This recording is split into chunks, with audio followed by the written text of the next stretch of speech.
آله وأصحابه أجمعين. اللهم صل على سيدنا محمد صلاة تخرجنا بها من أوحال الوهم وتوضحنا ما أشكل حتى يفهم إنك تعلم ولا نعلم وأنت علام الغيوب. السلام عليكم ورحمة الله تعالى وبركاته. So now we're speaking about paradise from part 6. And first we always start with talking about what are the names of paradise. And today we're going to talk about the name Al-Husna. Al-Husna being a superlative, meaning the finest. So when we say Al-Hasan, Al-Husna is on a feminine form to mean the greatest. So for example, very common in the Pakistani community, these aunties' names, Uthma, Auntie Uthma, and Auntie Kubra. Now, what other ones do you have? Auntie Sughra. Yeah, this is all on this pattern, which means it's the superlative, the great. So Husna means the finest. And so Allah subhanahu wa ta'ala describes paradise in the superlative. And if Allah's describing it in the superlative, then how amazing must it be? You know, this is you know, imagine that, for example, your father says that's the greatest thing ever, and he's talking about his son. He's like, whoa, his son thinks, wow, I must have done something really brilliant. And so this is Allah subhanahu wa ta'ala saying this is the finest thing you're ever going to see. But then what's amazing about this, in the verse that describes paradise or so, he says, لِلَّذِينَ أَحْسَنُوا الْحُسْنَى. He says those who perform ihsan, i.e. they go beyond the what's required. They do the extra. They try to give as much good, make as much produce as much finesse in the world. He said, Al-Husna, they will get its return, i.e. the finest of the finest. And then he says, وَزِيَادَةً. And he says, and then Allah says, and increase upon that. So the reality is the paradise is the finest of the finest, but there's still something greater than that. And what's that? What's the ziyada? Exactly, the face of Allah subhanahu wa ta'ala, His countenance, where He said they think that the people of paradise, they say, it can't get better than this. And then Allah subhanahu wa ta'ala says, well, you ain't seen nothing yet. And He displays, He presents and projects His splendour upon the paradise, and the paradise itself is nothing. It's paltry in the sight of the being of Allah subhanahu wa ta'ala, and people just fall down and say, I can't deal with it. This is too much. And so this is in Surah Yunus. And so the Prophet ﷺ recited this verse and said, when the people of the garden enter the garden and the people of the fire enter the fire, a crier will call out and say, oh, people of the garden, you have an appointment before your Lord. He wants to carry out for you all. He's an appointment for you. He wants to give you all something. What is it? The people of paradise say, our scales have been laden heavy. Our faces are turned fair. So we talked about last week, didn't we, about the marketplace, where each time they turn up to the marketplace on Friday, their basically state becomes even more radiant. They said, what else can you give us? And we've entered the garden and been protected from the fire. Then the veil will be removed and they will gaze upon Him.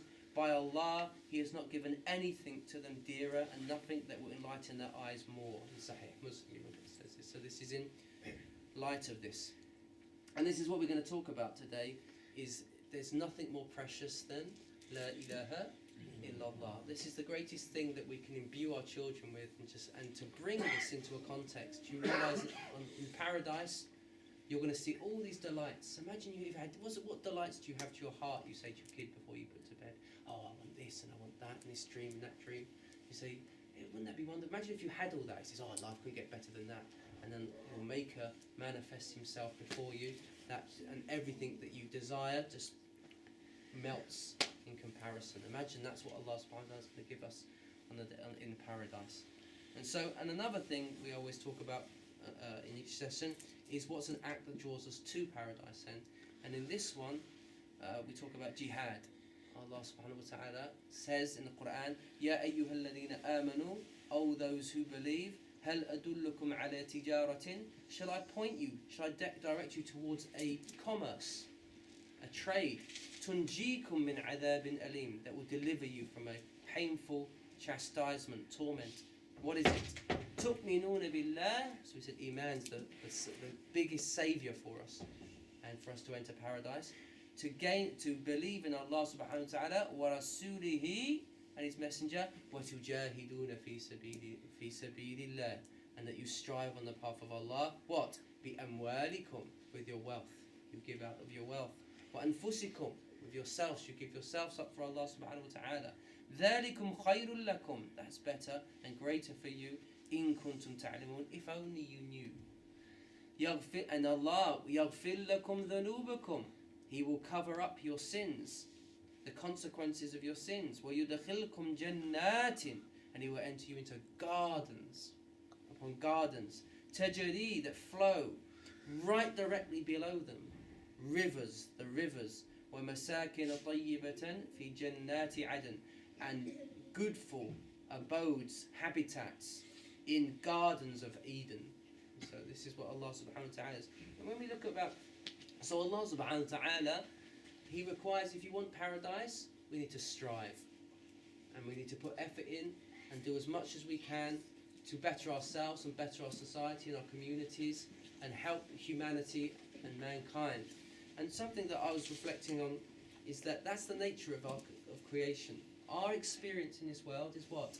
It's effort, failure, slips, and striving, and keep persevering. And what I found really interesting, I was just reading up on a book this week. It's talking about, if you think about our very first initial experience into this world is struggle. It's us trying to get out of our mother, through her womb, and that push. It's an incredibly trialing experience. The baby's going to have to push and kick with its feet as much as it's possible until it can get over and get out. And that's the first, and it's a struggle. It's probably, I'm assuming, for the baby, it's an attempt, a failure, and another attempt, and it's trying to get out. But it's that attempt to get out, and the struggle, and the fall, and then the still attempt, and then the triumph of actually releasing out. They found, Allah knows best, that children who have are delivered through C-sections and are basically forced out, they found in these children, they found a correlation between them actually having inhibitions because they didn't go through that struggle process. And so when we're helped in our situation and we don't, say we're struggling, and often we need someone to come there for us to help us, but that we feel that we did it with our strength, that success is something we need in life. And when always someone comes in and interferes with that ability, with our attempt to try to struggle for ourselves and does it for us, we break. And we see this in our communities. We see this, look, from the very minute, like that interference, it affects the person. It says some of them link procrastination even back to that. From people that went through C-sections were more likely to fall into procrastination because they're always hesitant. Like, can I do it myself? And the mother that always jumps to the baby's, the young child's struggle and actually prevents the child from doing it itself and says, my baby can't cope with this, and prevents it from actually, the young child just grows up thinking it can't do anything. And so the nature of a creation is struggle, and Allah wants us to try to attempt things, and the nature is that we fail and we slip, but that should never prevent us from still persevering. And that's what Allah subhanahu wa ta'ala wants from us. That's what He wants to see in us, and that's what He says, this is what I love in you. But why? Because we have La ilaha illallah. You know that even if you struggle and you fall, you have a maker that will always be there for you, but wants you to do it through your own actions. And that's what's so beautiful in the verse that Allah says, wasbir, and be patient. And we're doing this with the Arabic class this week. Wasbir, show patience. So that Allah commands the Prophet ﷺ to show patience, the forbearance in his struggle before the mushrikeen, the idolaters. But then what does Allah say?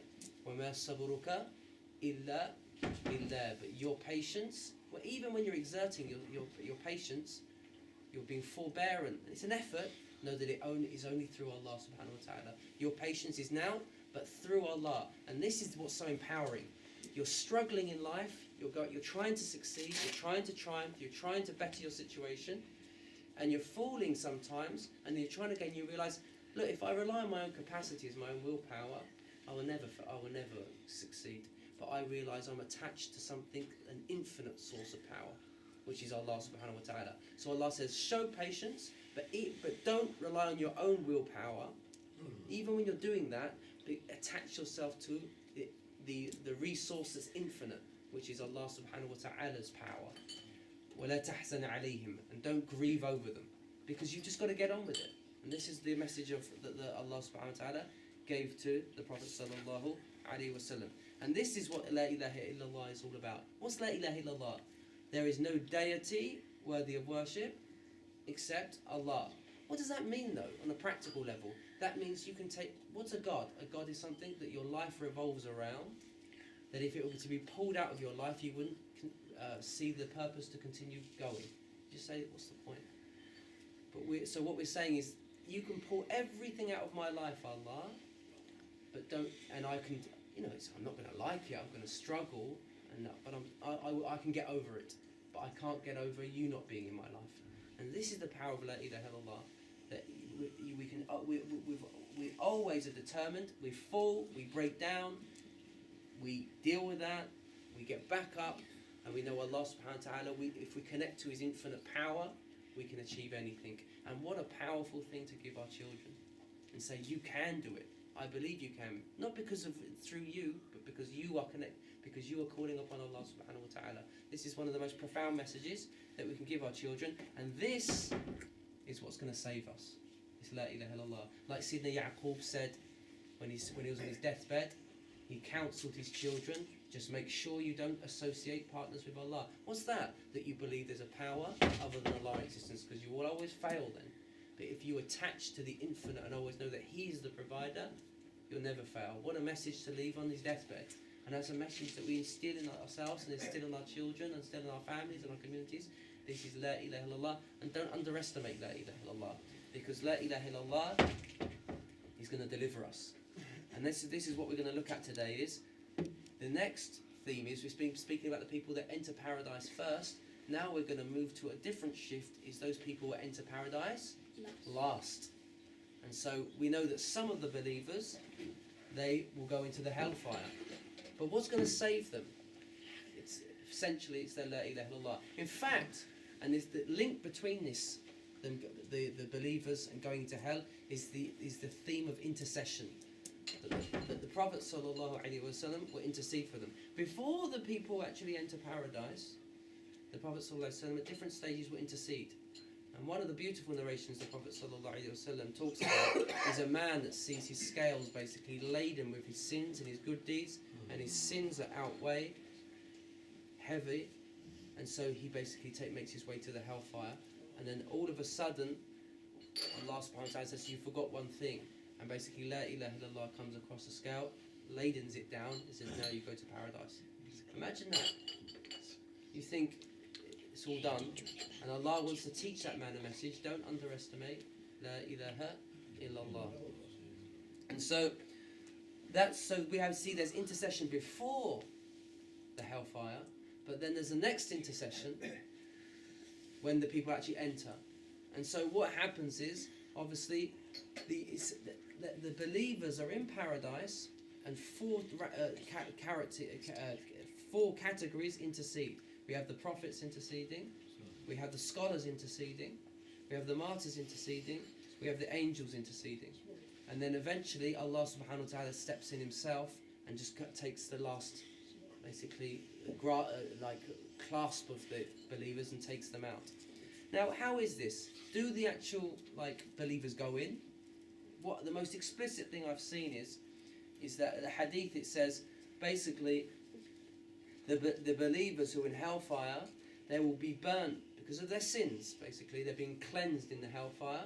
They will be burnt basically of their sins until they no longer have any sensation. So there's nothing left for them to experience in the hellfire. And He says they will be black like coal. And then they will be insignificant, so small. And says, then Allah subhanahu wa ta'ala says that the intercession will be granted. And the believers, basically what happens is, either the believers ask after them, they say, hang on a minute, there was so-and-so who used to fast with us, there was so-and-so who used to pray for us. This is the wisdom in us always trying to be in the company of good people, so that in the day when people in paradise, they say, well, hang on a minute, I knew. So let's hope our memories are good on that day. Or those their memories are good on that day. Like, hang on a minute, what's his name? I remember his face anyway. I'm sure he should be here. He's a believer as well. And Allah subhanahu wa ta'ala says he remembers him. The angels go in to basically get him. Or so either it's through a memory, or the second situation is that it's a window opens, so the people of the hellfire see the people of the paradise, and the people of the paradise look down and see the people of the hellfire. Two situations, and they will, and basically one of the people in the hellfire will say, "Hang on a minute, you. I remember you. Don't you remember me?" He says, "I don't remember you." No. One day I gave you some water. You asked for some water. I gave you that water. Please ask Allah. Intercede for my sake for Allah subhanahu wa ta'ala to deliver me from this. And so the person will go to Allah subhanahu wa ta'ala. So we see that the believers don't actually go into the hellfire. They actually stand before Allah subhanahu wa ta'ala. They intercede, "Oh Allah, he did this for me. I testify he did this for me. Please take him out." Allah subhanahu wa ta'ala sends an angel to take him out. He doesn't wish the believers in paradise for their hearts to be disturbed in any which way. And so he basically says, "I can't have the heart of my believers." For his compassion for him, send the angel into hellfire to take that person out. So these are some of the situations in which people are actually taken out. And the Prophet ﷺ himself, he said, خَيِّرْتُ بَيْنَ الشَّفَاعَةِ وَبَيْنَ أَنْ يَدْخُلَ نِصْفُ أُمَّةِ الْجَنَّةَ. He says, I was given the choice between the shafa'ah, the intercession, or for me to enter half of my ummah into paradise. Says that, and the Prophet ﷺ said, so he could either, here's the intercession, where people, you basically go in and your angels are coming in and out for the sake of the Prophet ﷺ to take people out, or you just half of the ummah goes straight in. And so the Prophet, and the rest, they stay in hellfire. The Prophet ﷺ said, فَاخْتَرْتُ الشَّفَاعَةِ, I chose the shafa'ah, the intercession, لِأَنَّهَا أَعَمْ, it is more encompassing. وَأَكْفَى, and suffices more.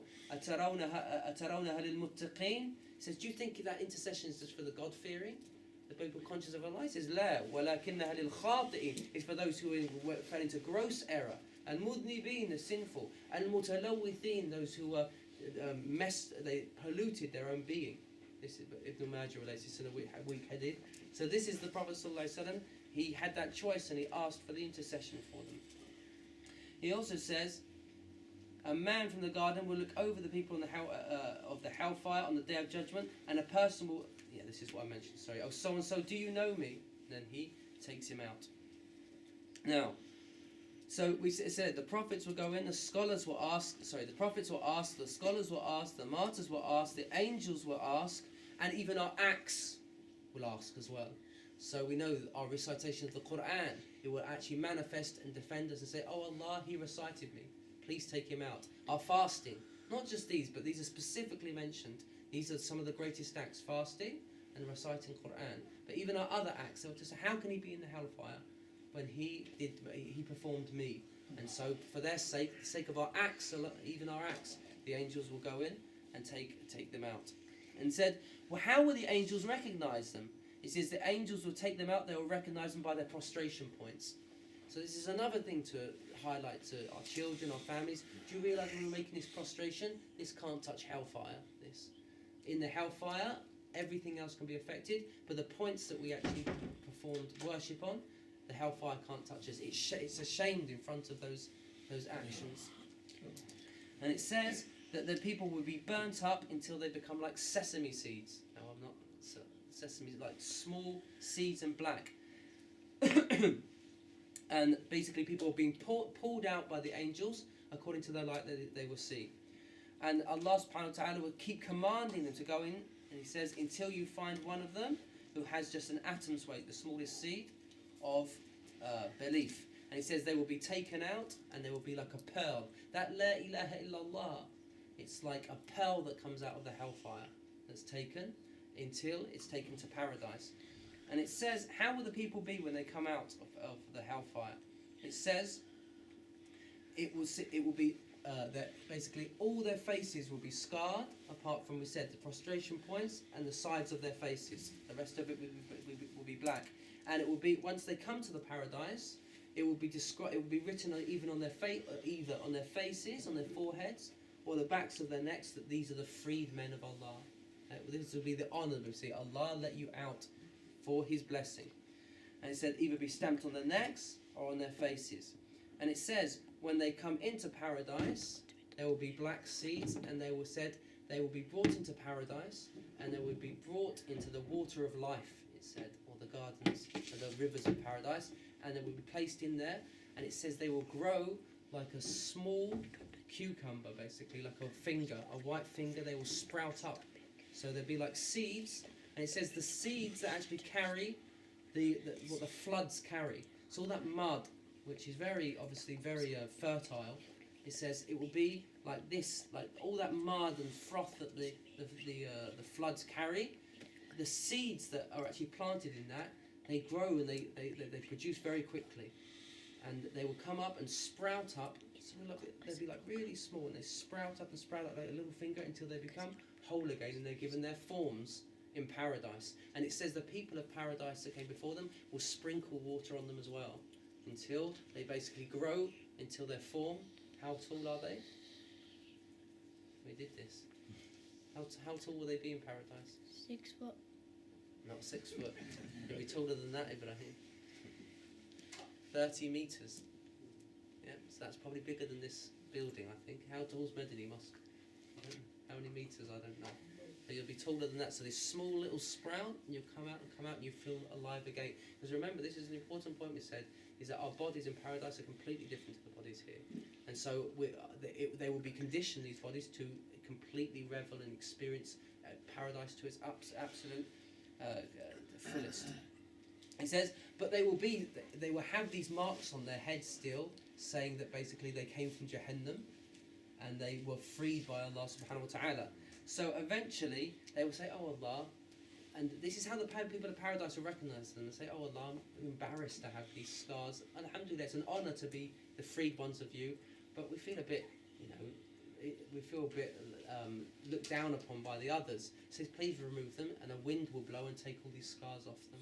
And it says, when the people of paradise actually wash them, it removes any sort of burn marks that they had, apart from those that Allah subhanahu wa ta'ala has stamped them with, and even those are removed by the wind eventually, so they can be, and it describes them as like white paper, and that's the descriptions of them. I think I've got all the details there. سبحانك اللهم وبحمدك نشهد أن لا إله إلا أنت نستغفرك ونتوب إليك حملنا السوء ظلمنا أنفسنا وإن لم تغفر لنا وترحمنا نكن من الخاسرين. نسأل الله سبحانه وتعالى all this coming together for your sake. You recorded in the record of Sayyidina Rasulullah sallallahu alaihi wasallam, his family, companions, two blessed generations that came after. In the record of Sayyidina Rasulullah sallallahu alaihi wasallam, his family, companions, two blessed generations that came after, and all your righteous and noble servants that call people to your way and inculcate this message of La ilaha illallah Muhammadur Rasulullah in our lives, and enable us to see how to practice it in our lives through their practice from the beginning of time to the end of time as a gift from us to our superiors. Ask Allah subhanahu wa ta'ala, you instill us the gratitude for this La ilaha illallah. Ask Allah subhanahu wa ta'ala, you enable us to truly live upon this message of La ilaha illallah in our lives, to bring about, to give us determination to constantly persevere and strive towards your way. Ask Allah subhanahu wa ta'ala, we feel the jubilation of having this message of La ilaha illallah. We feel empowered through this doctrine of La ilaha illallah, and we send salat and salam upon the one who brought La ilaha illallah, Sayyidina Muhammad Rasulullah. We die upon it, we're raised upon it, on the day of Yawm al-Qiyamah, we'll be in the company of the one that brought it to us. So Allah subhanahu wa ta'ala, on that day He embraced us, on that day He take us, on that day He enabled us to drink from the water of life, the water that comes at His hand. We drink from it and we never thirst from ever again, which we never thirst from ever again. And He take us and take us by the hand and enter us into paradise when He reckon our trial or test. And we be forever, all of us together, in His company, basking in your glory, celebrating in the triumph of obtaining paradise. Ask Allah subhanahu wa ta'ala, you granted us to us, and bask in your glory and light. And that's not difficult for you, Ya Allah. Subhana rabbika rabbil izzati amma yasifun. Wa salamun ala al-mursaleen walhamdulillahi